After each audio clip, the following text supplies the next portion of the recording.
address. Fast and painfully. How should the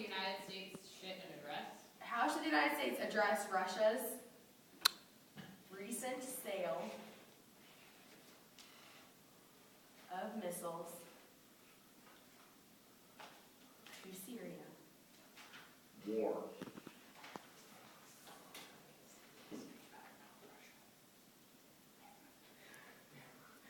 I was very excited about that. Hey, this is going on YouTube. Judges. This is going on YouTube.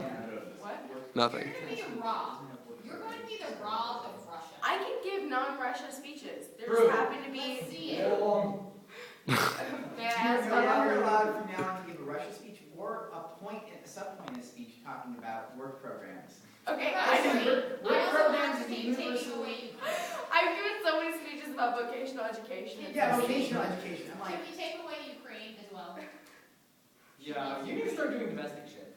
I gave a domestic speech the other day at some point. Alright. It had a Russia one. Give a good speech, rock and roll. Rob is gonna film you. May I ask how time signals will be given? let me fix my. I got time. You broke your stopwatch.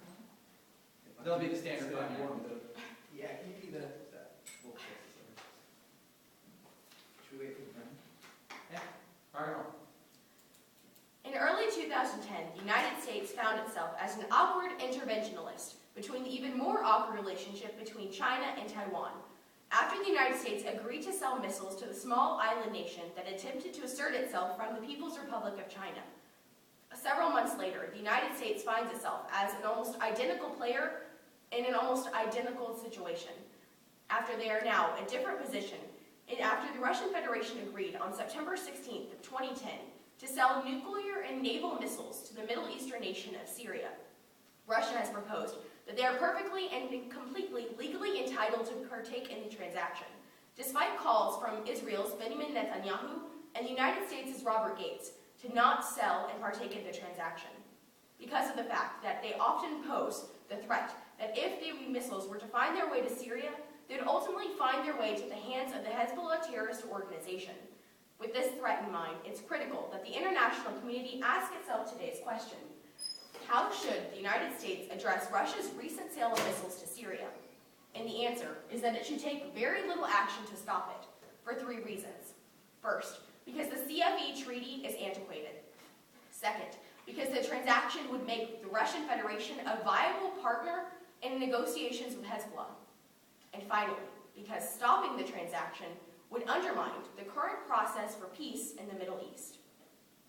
But first, the CFE treaty was ultimately signed after the Cold War in an attempt to limit the amount of missiles that could be transported across Europe. And this is the only legal position that the United States would have to stop it. But because CFE is an antiquated treaty, the United States has no position to stop the transaction.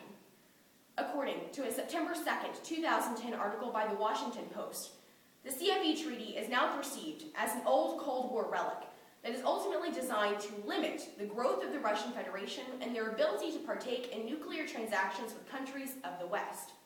However, in the late 1990s, Russia issued a moratorium on the treaty because they stated that it limited their growth and their ability to formulate political cooperation with countries in the Middle East.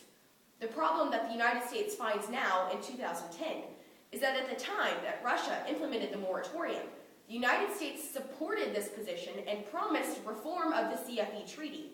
But since then, no member of NATO has proposed a viable option or alternative to CFE or updated it at all. Therefore, the United States would be seen as hypocritical in attempting to stop the Russian moratorium of the CFE treaty. But the United States has a viable option and solution. It needs to reform it. And doing so will solve two problems.